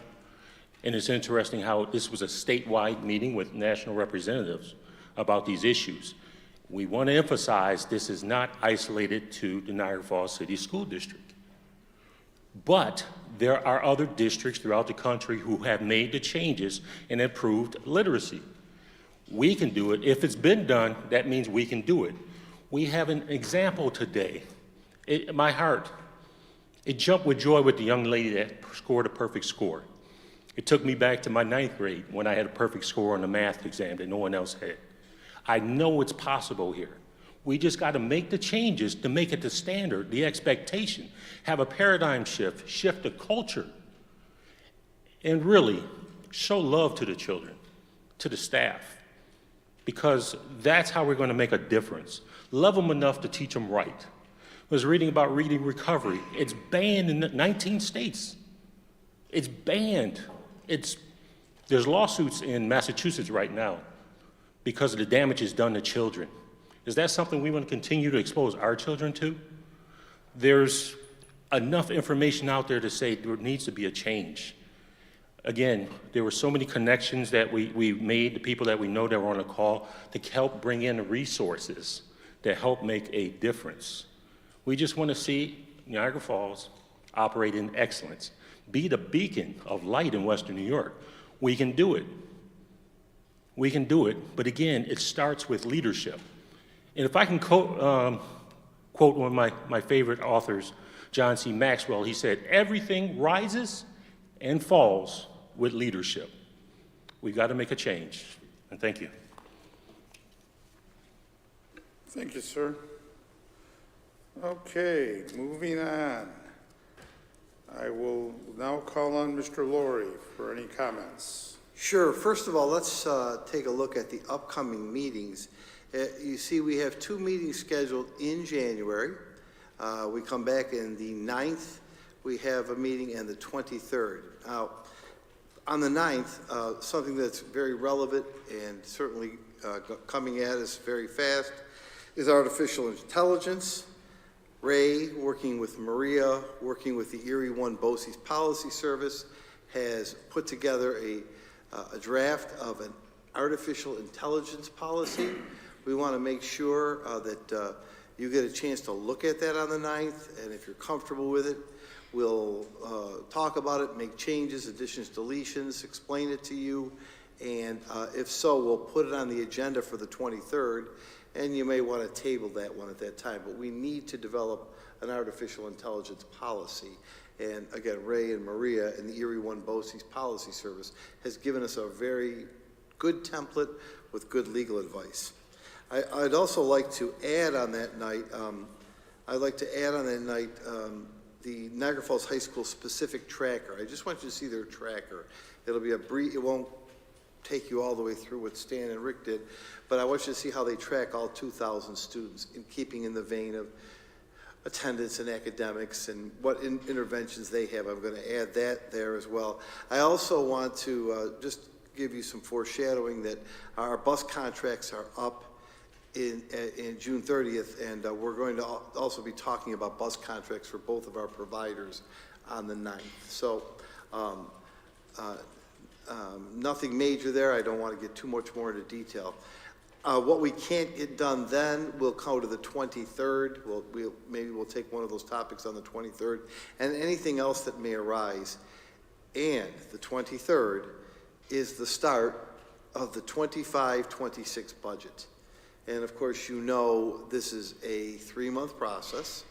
This is going to be on every single agenda after this 23rd meeting because we need to build the budget as we prepare for our request for you to adopt it at the end of March or the beginning of April, as we have done, so that we meet the statutory timelines for the voters to approve it in May, or choose not to approve it, which I hope doesn't happen.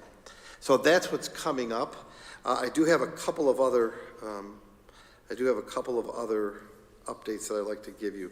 First of all, we're up to 480 parents as of yesterday using the bus app.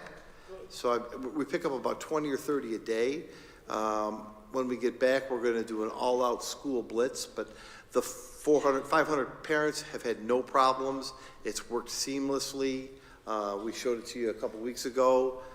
We're adding features to it, sports, and another question about late notifications. So I want to report that the bus app is working very well. Again, Stan and Rick did a nice job on the presentation of attendance. Just something that Niagara Falls High School did in their school spirit that I think is really cool. They're going to have a personalized banner with a student's picture on it. It's in your packet. These are for seniors, athletes, P-Tech students, band members, what have you. They're going to run all the gamut of the extras. They're going to have a banner. They're going to display the students' picture around the school and the other schools with their name on it. It's kind of neat. The staff is adopting a student. I've adopted a student, a girls basketball player. So I really want to give Niagara Falls High School a lot of credit for doing out-of-the-box kind of things. So, I'm Yeah, sorry, that's okay. Back to this Yeah. spot. So if one of us or all of us wanted to do that. Sure. we could- Yep, you can. It costs $35. They're big banners, and the student will be there with their picture, and they'll be all P-Tech student, whatever, they're underneath it. And it's just to show off some of our great seniors, because there are so many great seniors. I just thought that was kind of a cool idea, cool activity to highlight our kids. Staying in the realm of athletics, 10 scholar athlete teams from Niagara Falls High School in the fall. That means that 75% of the varsity team members had a 90 or better average. 120 varsity athletes played a varsity sport and had a 90 or better average in the fall, and 220 student athletes, including modified and JV and varsity, had a 90 or better average. The point is, when kids are involved in a lot of activities, they tend to do really well. Prior to this meeting, at 4 o'clock, we had a public audit committee meeting. Some of the board members are members of the audit. I want to thank the community members and board members who were on the audit team.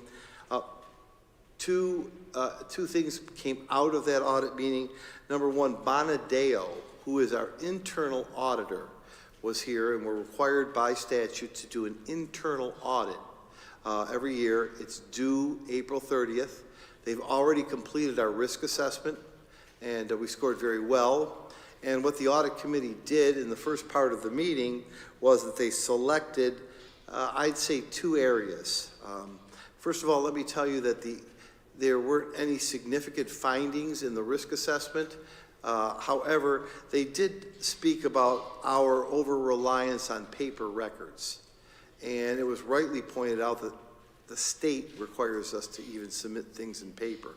But one of the things that we asked our auditor to do is to see, look around and find other places that are using different programs that we would certainly recommend to Ray and the technology committee to start automating some of our financial records and processes. That was one of the charges. The audit area that was selected was to look at our federal awards. You know, we received a great deal of money in CRISA, ARP, et cetera, So prior to the federal government coming at us, we want our internal auditor to look at that, as well as some accounts payable information. You'll get a report from the internal auditor at your April meeting, and then we will submit that at the end of the month. The other thing was that Denise Kobler was there. She's our internal claims auditor. She explained to the audit committee what an internal claims auditor does, and she concluded with a report. In the months of September, October, and November, first 3 months of school, we spent $41,329,050, and we had one exception. One exception. It was a a bus bill for $5,011, one exception. That's a pretty good record, and that's to the credit of Julie and Becky and the whole staff. So that was really good. I pick on him, but I love him. Earl has completed with the fire department. That was sincere, Earl. You're welcome. Earl and the fire department have completed our fire inspections. I have to tell you, and we'll bring this resolution to you in January, but I submitted them with Earl's help today. This was the smoothest, cleanest fire inspection we've had. We had a couple of schools that had 0 findings, and the other schools had minor findings that were able to be fixed basically on the spot. Basically on the spot. So it's one of the best fire reports. So Earl, kudos to you, the custodians, and the staff. I want to thank the, excuse me? Oh, I'm sorry. I didn't know you got here. The meeting starts at 5:30. We had a substitute attorney here earlier. Did he do well? Well, Jimmy was great. Jimmy was great. Yes, you did, but I didn't see you over there. We missed you, and I used your name many times already this evening. I want to thank the board for something. This week, the governor passed a heat bill that if the temperature gets to a certain, 88 degrees, you have to have a plan, or guess what? Niagara Falls, the portal is going to open up, and I have to write the plan by September 1st, and I think I can write it. Turn on the air conditioning, and we're done. So I want to thank you. I want to thank you for allowing us to write the shortest report in the history of education. Turn on the air conditioning. Turn on the air. Yeah, I'll probably get it sent back because I didn't put a capital letter somewhere. But turn on. That's it. So of course, this morning when I was with Bose, he jokingly said, my report's almost done. And we are one of very few districts that have that. Very few districts that are going to be able to do that report. I wanted to thank a couple of people. Joe Contento, we have a fine athletic director. I also want to thank the Education Foundation members, Art Jacoy and Tom Lowe. They ran a great tournament, raised a lot of money for student scholarships, 43 scholarships in May for the foundation. But Joe Contento, we're blessed to have Mr. Contento as our athletic director because they did a great job. It was a great tournament. John Hayes was over the moon, happy, and it was great to see him. And he's had some health issues, and it was a really great. And our team looked really good. And we had a wonderful girls basketball game on Tuesday. I know they collected tons of toys for kids, and our girls team is really, really coming. If you saw the JV team, we are about a year or two away from competing at the highest level. I want to thank, and I'm not going to name them all. In the last 2 weeks, I can't tell you the number of teachers, administrators, community groups, firefighters, American Legion posts, businessmen, and others, and on, school groups, teachers, who put together food packages, clothing packages, gift packages for our kids. It's amazing, amazing. And I didn't want to list them, but unbelievable, delivering and making kids' lives happier at this time. So to all of you, and you know who you are, and I know everybody contributed in some way. Right here in central office, they had a huge, we didn't have a Christmas party, we just put any money towards gifts and things for kids. It's really the best way to go. So to all of you who did that, thank you. Finally, as we conclude, this is our last board meeting of the calendar year, I would like to say to everyone, thank you for a great school start. I mean, really safe, smooth. I was at the high school for the afternoon today. The students at the high school, and I pick on that because it's our biggest school, they move with purpose, they move to class, they're well-behaved. You see fewer and fewer cell phones. Things really are hitting a really nice stride, and I'm super pleased with the high school. And, the other 10 schools have been doing fantastic. So I just wanted to say thank you to all those that are involved in having a great end to the calendar year. We still have a ways to go, but I'll conclude by saying our schools will close officially after classes tomorrow. They will reopen on January 2nd. January 2nd, the day after New Year's. We come back for a Thursday and Friday, for those that are listening. Close tomorrow. Schools are pretty much shut down.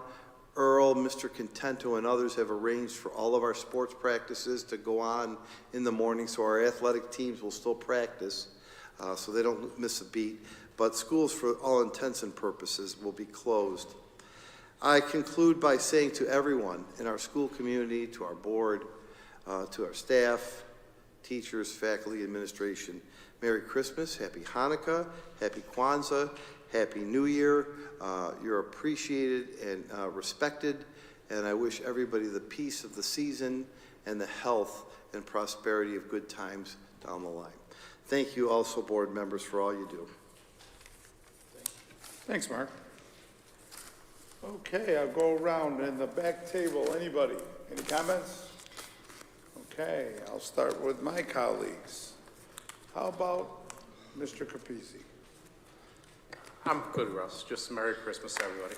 Thank you, Michael. Clara? Just Merry Christmas, and I hope all of you were good so Santa can bring you a gift. Thank you, Clara. Nick? Just Merry Christmas and Happy New Year to everyone, and a prosperous New Year and a healthy New Year for our students and staff and employees. Thank you. Thank you, Nick. Jim?